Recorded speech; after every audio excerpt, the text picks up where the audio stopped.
Welcome to Evergreen Mechanical. Today we are going to solve one of the good question. You can say this is the continuation of previous lecture. In previous lecture, I have solved one of the question from oblique collision, right?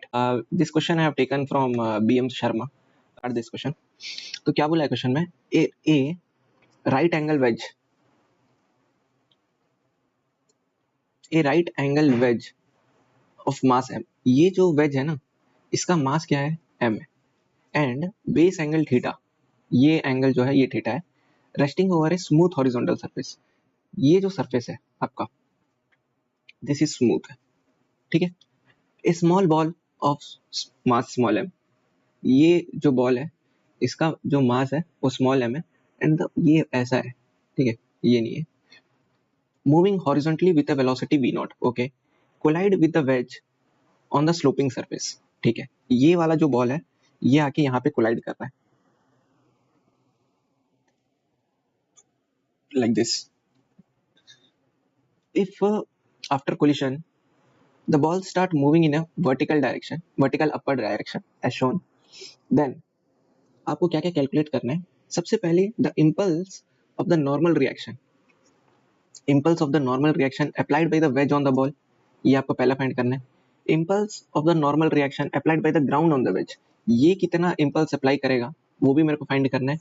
Third आपको find करना है the velocity of the ball just after collision, ये चीज. And the last thing you have to find is velocity of the wedge just after collision.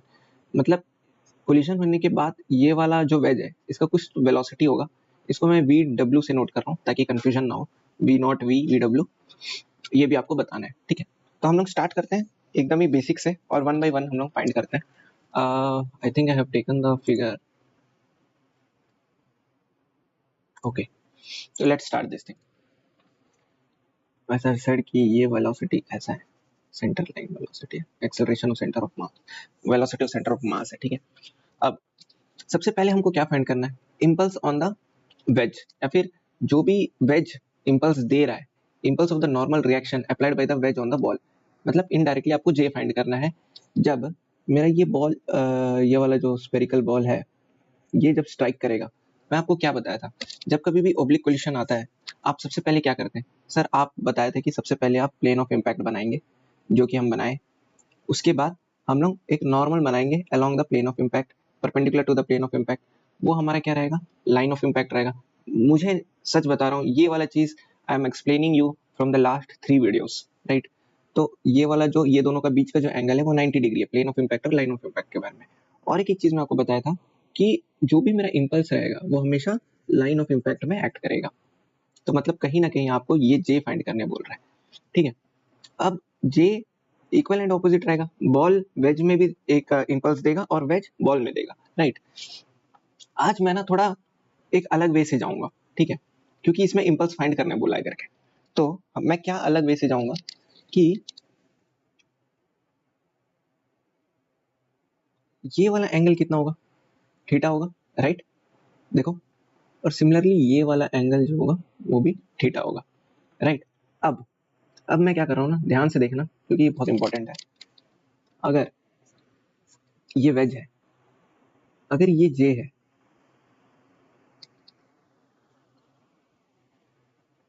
और ये angle theta है, तो ये जो जे है इसको मैं रिजॉल्व कर रहा हूँ. This is wedge, okay.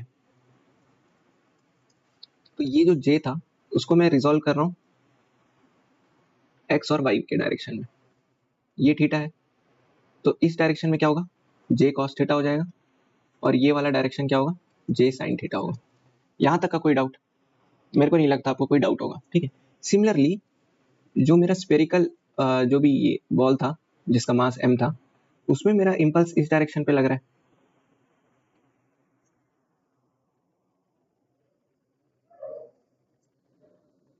और ये वाला जो एंगल है ये थीटा है, राइट. तो ये वाला डायरेक्शन में जो एक्स और वाई डायरेक्शन में रहेगा ये जे कॉस थीटा हो जाएगा, और ये होगा in this direction it will be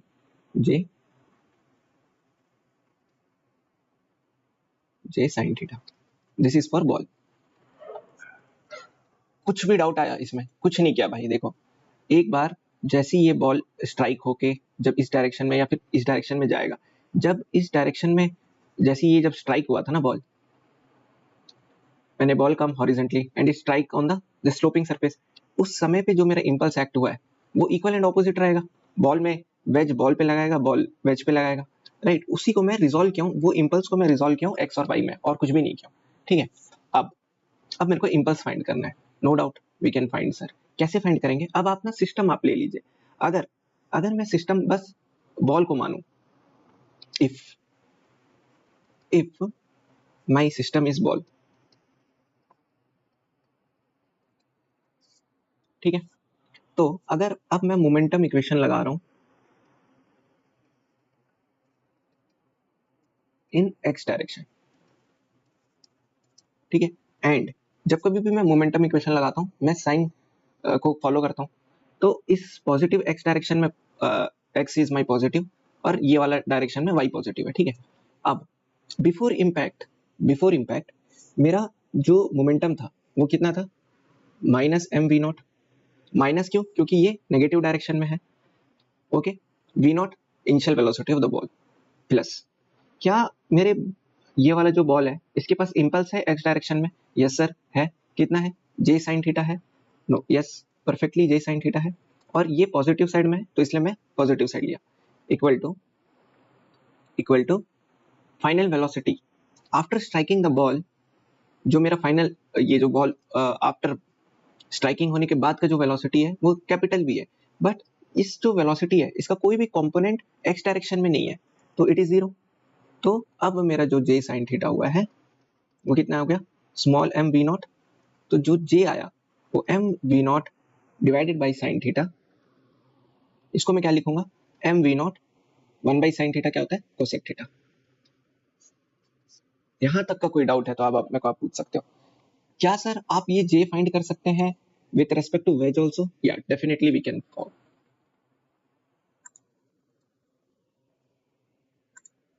just give me 1 minute.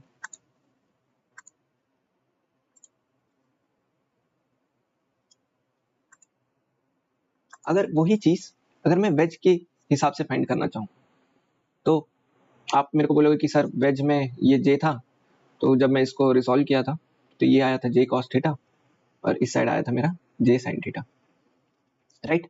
अब फॉर वेज, अगर अब मेरा वेज इज माई सिस्टम, अगर मेरा वेज सिस्टम है, मोमेंटम इक्वेशन क्या है? Initial velocity, not initial velocity, it is actually initial momentum plus जितनी भी मेरा इंपल्स एक्ट कर रहे हैं equal to final momentum, right. अब initial momentum of the wedge, पहले तो अनटिल एंड अनलेस मेरा ये वाला जो बॉल स्ट्राइक नहीं हुआ तो ये जो वेज था it was in rest position, तो कैपिटल एम वेलोसिटी तो जीरो हो गया, इंपल्स है अभी कुछ आया है माइनस जे साइन थीटा। अब फाइनल वेलोसिटी कुछ है वेज का, वो मुझे फाइंड करना है। मैं अभी तो ये बताया था ना वी डब्ल्यू, वो स्ट्राइक इंपल्स आने के बाद उसका मोमेंटम चेंज हुआ होगा और मास ऑफ द वेज ये है, तो इसमें से अगर जे निकालूं तो क्या आएगा? एम वी डब्ल्यू। और एक चीज, फाइनल मोमेंटम क्या होगा? ये माइनस होगा क्योंकि wedge is moving in negative x direction, तो एम वी डब्ल्यू बाई साइन थीटा, राइट। तो ये हो गया एम वी डब्ल्यू cosec theta. Just give me 1 minute. Hello, हाँ भाई। हाँ, भाई मेरे को 6-7 मिनट देगा क्या? थोड़ा सा वीडियो बना रहा हूँ, ठीक है, आता हूँ।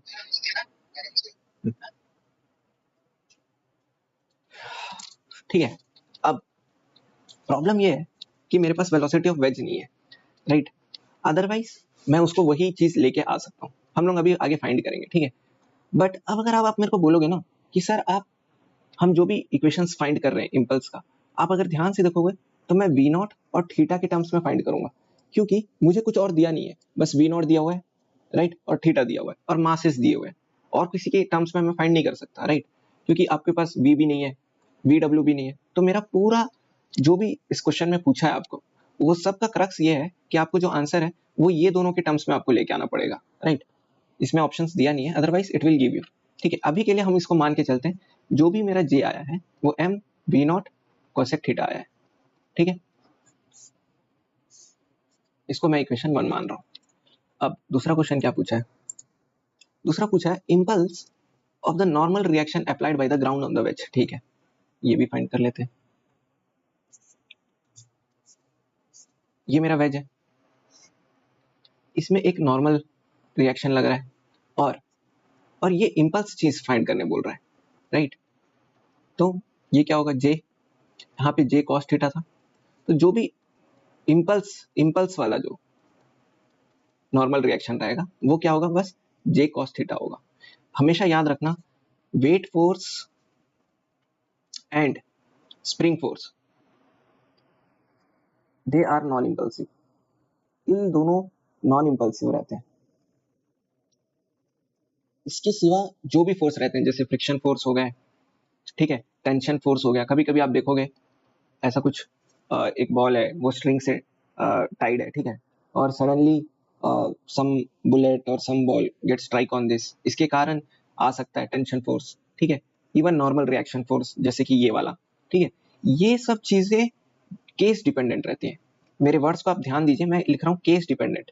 केस डिपेंडेंट क्या होता है ना, कि जैसे कि अब देखो, just I am giving you one example, ठीक है।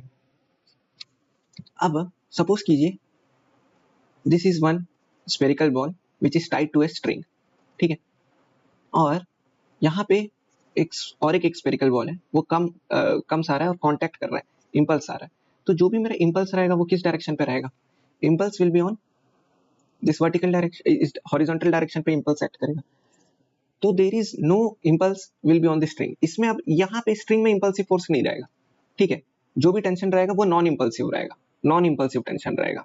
बट वही चीज अगर ये स्पेरिकल बॉल है और कहीं से बॉल इस साइड आके स्ट्राइक किया या फिर इधर से आके स्ट्राइक किया, अब जो ये स्ट्राइक होगा इसके कारण जो भी मेरा टेंशन, जो भी इंपल्स जनरेट हुआ है और ये जो टेंशन रहेगा, इसमें ये वाला जो टेंशन रहेगा ना स्ट्रिंग का, वो डिपेंडेंट रहेगा, it will be an impulsive tension force.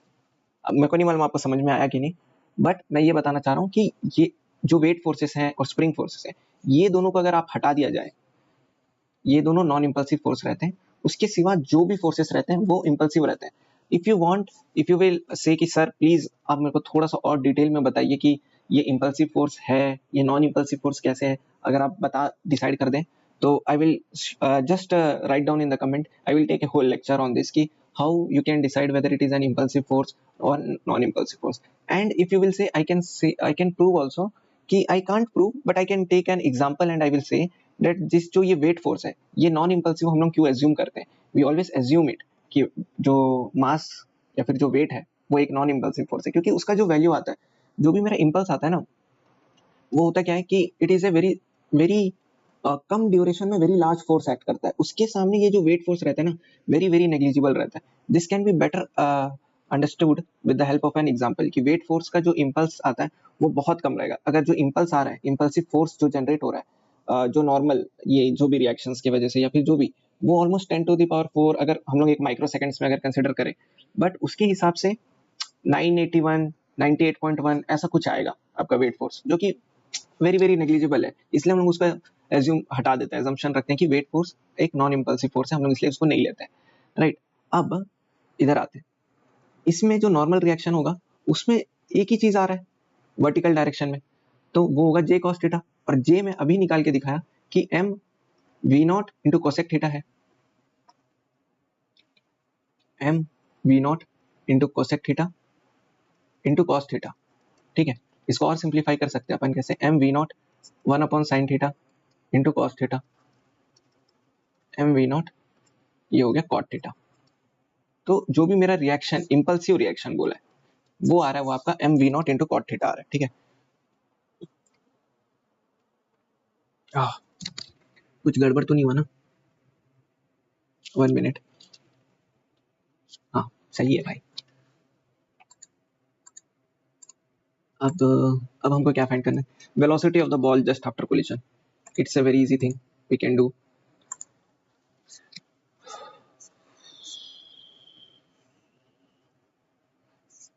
This is ball in horizontal direction v naught. After striking, it is going like this. In vertical direction, it is v, and और जो impulse act हुआ है ball पे, this is J, this is theta था, तो this will be like J cos theta and this will be like J sine theta. ठीक है, अब अगर मैं मोमेंटम इक्वेशन लगाऊं, क्योंकि मेरे को ये v फाइंड करना है और मेरे को दिख रहा है कि ये जो वेलोसिटी ऑफ द बॉल है it is purely in y direction में, तो मैं momentum equation in y direction लगा लेता हूँ। ठीक है, it is in y direction, I will apply momentum equation in y direction. Momentum equation क्या है? इनिशियल मोमेंटम प्लस इंपल्स जो भी y डायरेक्शन पे लग रहा है इक्वल टू फाइनल मोमेंटम। ठीक है, इनिशियल कंडीशन पे there was no velocity in y direction, that's why it is 0, plus impulse है, हाँ सर डेफिनेटली इंपल्स है, that is j cos theta equal to final momentum कितना है? m, small m है इसका बॉल का मास, और ये कैपिटल V। तो सर जो मेरा ये जो कैपिटल V आ रहा है वो क्या होगा? j cos theta divided by small m। j हमको पता है sir m small v not into cosec theta है into cos theta divided by m, तो ये mm गया। अगेन ये जो स्मॉल v होगा वो क्या होगा? v नॉट कोसेक थीटा को मैं साइन थीटा लिख सकता हूँ divide by sine theta into cos theta, it will be like v naught into cot theta. This is my velocity after the collision, right? तो अभी हम लोग क्या क्या फाइंड कर चुके हैं, इसको मैं लिख देता हूँ यहाँ पे, हम लोग क्या क्या फाइंड कर चुके हैं। इसका आया है मेरे पास v not into cot theta आया है, इसका आया है,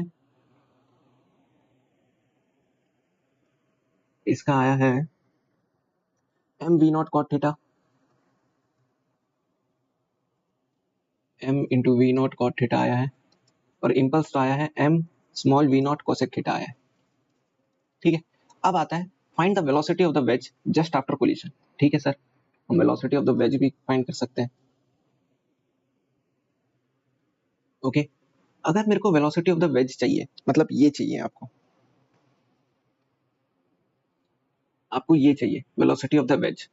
ठीक है, हम फाइंड कर सकते हैं ना, सेम चीज आप इक्वेशन लगाओ। ठीक है, इसी को अगर मैं ऐसा लिखूं, J equal to capital M v डब्ल्यू साइन थीटा है, राइट राइट। अब आपको वेलोसिटी ऑफ द वेज चाहिए, बिल्कुल आ जाएगा। कैसे आएगा? आपको J पता है, small m v naught cosec theta है, ये तो J था क्योंकि यही है ना J। अब साइन थीटा को इधर लेके गया डिवाइड बाई m, तो ये आपका वेलोसिटी ऑफ द वेज आया। तो वेलोसिटी ऑफ द वेज जो आएगा cosec theta 1 by sine theta, sine theta sine theta cut गया, तो यू विल गेट, पता नहीं आपको समझ में आया कि नहीं मैं क्या बोला, sign theta into sine theta divide by m, तो आपको ऐसा कुछ मिलेगा m v not divided by capital M। This is velocity of the veg. इसका आंसर आ रहा है m small v not divided by capital M। ठीक है, I hope you have understood this thing. देखो मेरे को नहीं मालूम आप लोग इस चीज को कैसे लिए, मेरा कहने का मतलब था आज के लेक्चर में, आज मुझे आपको एक ही चीज समझाना था कि इस डायरेक्शन में जो भी इंपल्स जनरेट हो रहा है, they can ask sure shot, आपको ये पूछेगा अपकमिंग ईयर्स में, वो डेफिनेटली पूछेगा आपको, मुझे पक्का पता है, क्योंकि if they can give oblique collision question then they can definitely ask what is the impulse acting. क्योंकि ये मैं क्यों आपको बता रहा हूँ, ये मुझे क्यों ऐसा लग रहा है कि ये इंपल्स पूछेगा, रीजन इज जो भी सॉल्व किया होगा क्वेश्चन, लास्ट क्वेश्चन जब मैं आपको पढ़ाया था,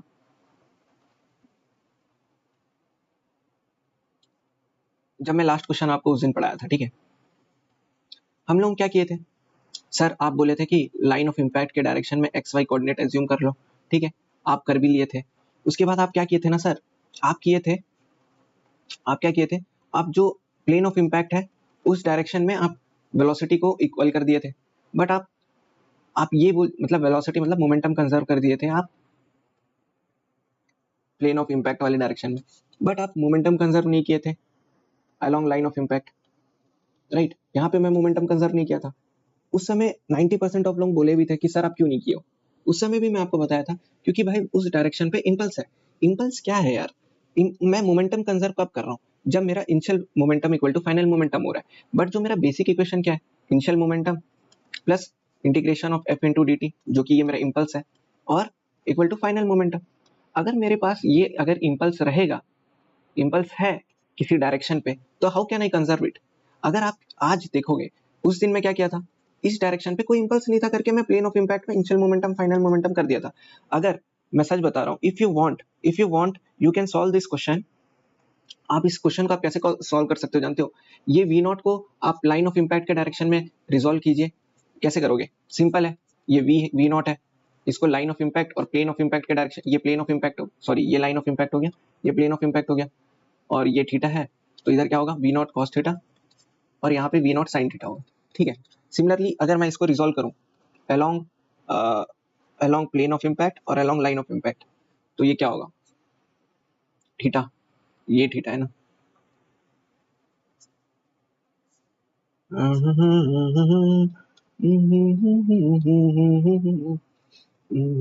ठीक है, तो ये v है, तो ये v cos थीटा हो गया, तो ये v sin थीटा हो गया। ये कौन से में है, along line of impact, along plane of impact, right. अब अगर आप कोशिश करोगे ना तो भी आपको जो इम्पल्स आएगा वो सेम आएगा। Let me solve. अगर आपको प्रूफ चाहिए कि सर आप इस मेथड से करके दिखाइए, तो ये अगर आप समझ गए हो तो लेट मी टीच यू कि जो इम्पल्स अलोंग, मुझे नहीं पता ये आपको दिख रहा है कि नहीं, यहाँ पे impulse along line of impact है, तो लाइन ऑफ इम्पैक्ट पे क्या क्या एक्ट कर रहा है, क्या क्या एक्ट कर रहा है यार, minus v naught sine theta into small m, plus कुछ इम्पल्स है मेरे को पता है क्या है, वो अभी पता नहीं है, into m into v cos theta along line of impact. ठीक है, तो J equal to m v cos theta plus m v naught sine theta. ठीक है, जिसको डाउट है कि सर अगर आप लाइन ऑफ इम्पैक्ट और प्लेन ऑफ इम्पैक्ट में अगर रिजॉल्व करके करना चाहे तो भी कर सकते हैं, let me teach you that thing also, ताकि आपको पता चले कि उस दिन इन लास्ट लेक्चर जब मैं इन दोनों को इन प्लेन ऑफ इम्पैक्ट के डायरेक्शन पे जब मैं मोमेंटम कंजर्व किया था वहां पे इंपल्स नहीं था, but along line of impact में मैं इसलिए कंजर्व नहीं कर पाया क्योंकि यहाँ पे इंपल्स है, इस डायरेक्शन में प्योर शॉर्ट इंपल्स है, वो कितना है वो इधर से भी निकल सकता है, but it will be little bit lengthy. क्यों लेंदी, क्योंकि देखो ये m कॉमन लोगे आप, तो v cos theta plus v not sine theta आ गया। ठीक है, बट आपके पास v नहीं है ना, v in the terms of v not चाहिए, कैसे करोगे, कुछ नहीं करोगे। अब इसको मैं थोड़ा सा मिटा रहा हूँ प्लीज,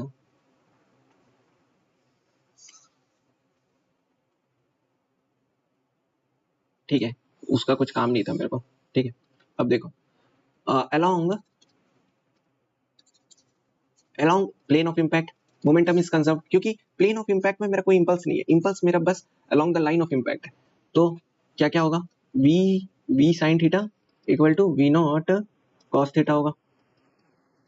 देखो ना भाई, बॉल को जब आप रिजॉल्व करोगे initial velocity v naught cos theta है, ठीक है, दोनों का सेम डायरेक्शन है इसलिए, तो v नॉट यहाँ से मेरे v आ जाएगा, क्या आएगा, equal to v not cot theta आया। आई होप आपको समझ में आया, देखो साइन थीटा को नीचे लेके आ गया, तो m v नॉट, v की जगह पे मैं लिख रहा हूँ v naught cos theta upon sine theta into cos theta plus v not sine theta. ठीक है, अब देखो m v नॉट को मैं कॉमन ले रहा हूँ, cos square theta plus sine square theta divided by sine theta, क्या हो गया, ये वाला टर्म 1 हो गया, और क्या आ गया m v naught divide by sine theta, it will be equal to m v naught cosec theta. क्या आपका यही आंसर नहीं आया है स्टार्टिंग में, यही तो आया है, m v naught cosec theta आया तो आया है, राइट। अब आपको समझ में आया मैं क्या बताना, ऐसे भी कर सकते हो वैसे भी कर सकते हो, डिपेंड कि आपके पास कितने नोन है और कितने अननोन है, दैट्स द मैटर। देखो इसमें कुछ नहीं है भाई, अगर आप, ये भी एक तरीका है, वो भी एक तरीका है सॉल्व करने का, ये वाला भी एक तरीका है, आप रिजॉल्व अच्छे से कर पा रहे हो तो बढ़िया, आंसर तो आएगा भाई, आंसर आने में मैकेनिक्स इज लाइक आप कैसे भी कान पकड़ो, आंसर आना चाहिए। The only thing is you should visualise it. ठीक है भाई, मेरे को अगर इम्पल्स चाहिए, इम्पल्स अगर मेरे पास है, निकालना ही है, तो मैं क्यों उसको रिजॉल्व करूं वापस, और मेरे को अच्छे से दिख रहा है कि ये जो वेलोसिटी ऑफ द बॉल है वो प्योरली इन वाई डायरेक्शन है, तो एक्स और वाई में ही रखता हूँ, बस इम्पल्स को रिजॉल्व कर लेता हूँ, राइट। तो like this you have to solve this thing. I hope you have understood this question, and this is a very good question, and it may come in exams, right? और बहुत सारे questions आपको मिलेंगे जब आप ऐसा कर सकते हो कि वन स्मॉल m का बॉल है जिसका वेलोसिटी होगा कुछ, ठीक है, after striking it is going at some velocity v naught, ये v नॉट ले लो, ये v1 ले लो, ठीक है, this angle 37 degree, this angle 53 degree, right, and find the impulse. ये सब चीजें पूछेंगे, मुझे लगता है कि इसमें मैं सब कुछ कवर कर चुका हूँ। आई डोंट थिंक कि आपको इसमें और किसी भी चीज़ की ज़रूरत है, मैं सब कुछ निकाल के बता चुका हूँ। The only thing I personally feel, आपको कहीं पे डाउट आएगा कि सर इसमें हम लोग mg को क्यों कंसिडर नहीं किए, वेट ऑफ द वेज को आप लोग क्यों कंसिडर नहीं किए जब हम लोग summation of fy equal to 0 किए, क्योंकि ब्लॉक तो मूव हो नहीं रहा है, राइट। एंड जो भी रिएक्शंस हैं, क्योंकि इसलिए मैं नहीं किया भाई, क्योंकि वेट फोर्स और स्प्रिंग फोर्स ये दो फोर्स ऐसे हैं जो कि नॉन इम्पल्सिव रहते हैं, ठीक है। और जो भी यहाँ पे आपको बोला था इम्पल्स ऑफ नॉर्मल रिएक्शन, जो भी नॉर्मल रिएक्शन के कारण जो इम्पल्स आ रहा है वही आपको कंसिडर करना है, क्योंकि जब मेरा ये इम्पल्स लगा, राइट, तो एक ये जो जे कॉस थीटा वाला कंपोनेंट था ये क्रिएट कर रहा था एक नॉर्मल इम्पल्स, ठीक है। इसलिए मैं बस इसी को कंसिडर किया और किसी को कंसिडर नहीं किया। अगर आप बोलोगे सर प्लीज आप थोड़ा सा इम्पल्स और नॉन इम्पल्सिव फोर्स और इम्पल्सिव फोर्स और कब ये टेंशन, स्प्रिंग फोर्स और रिएक्शंस फोर्स इम्पल्सिव की तरह बिहेव करेंगे, कब ये सब नॉन इम्पल्सिव की तरह बिहेव करेंगे, अगर आप क्योंकि ये एक चीज ऐसा है ना, इसके लिए मेरे को एक सेपरेट लेक्चर लेना पड़ेगा, राइट। तो I hope I can teach you this with A question also कि इसमें कौन सा इम्पल्सिव होगा, क्योंकि अगर मैं आपको अगर सिमिलरली वन ये m1 है, m2 का ball with velocity will strike it, तब अगर मैं आपको टेंशन पूछूं जो कि एक नॉन इम्पल्सिव टेंशन होगा, बट अगर वही चीज you will see some questions will be there like a bullet है, sorry you can say like something, yeah you can say it is a bullet, it get striking at a particular angle with this जो string है जिसका angle theta है, उस angle से जब ये strike करेगा तो नो डाउट कुछ इम्पल्स इसमें भी आएंगे, तो उस समय पे ये वाला चीज इम्पल्सिव टेंशन रहते हैं। तो इस टाइप के क्वेश्चन अगर हो पाएगा तो मैं करवाऊंगा। The second thing actually I want to teach you in next video, actually that is very much important for me, क्योंकि जो मैं क्वेश्चन चीज आपको पढ़ाने वाला हूँ that is in GATE 2022 set 2, GATE 2022 set two में एक क्वेश्चन आया था, मुझे नहीं मालूम आप लोग ये क्वेश्चन देखे हो कि नहीं, मतलब ऐसा कुछ था, this type of question was there. एक रेक्टेंगुलर ब्लॉक था, उसमें एक फोर्स लग रहा था जिसका डिस्टेंस d था, और they have asked the impulsive force पूछे थे, ठीक है, इम्पल्स नहीं पूछे थे, इम्पल्सिव फोर्स पूछे थे। This question I think 98% of the students have done wrong. ये किसी से बना नहीं था, क्योंकि GATE 22 both set 1 and set 2 are the one of the most lengthiest paper out there, ठीक है। और ये भी क्वेश्चन बहुत ही लेंथी क्वेश्चन था। This question holds the concept of toppling, तो मुझे सबसे पहले आप लोगों का टॉपलिंग का बेस बनाना पड़ेगा, then only you can solve this question. तो इसलिए I will try to bring some good questions on toppling, right? So from next video I will start toppling, then if you will say I will jump into thermodynamics now more than that, because from last few videos engineering mechanics बहुत ज़्यादा हो गया, right? इस type के भी कुछ questions आए हुए हैं कि गेट 22 में ही आया है क्वेश्चन कि एक बॉल स्ट्राइक कर रहा है, इसका मुझे उस समय पे एंगुलर वेलोसिटी बताइए जस्ट आफ्टर कोलिशन। ये सब चीज़ें मुझे पर्सनली लगा कि स्टूडेंट्स लोगों को डिफिकल्टी फेस हो रहा है, तो I will soon make videos on this things. Let's see next video, right? Till then work hard, I think only 7-8 months are left, okay? Study hard, okay?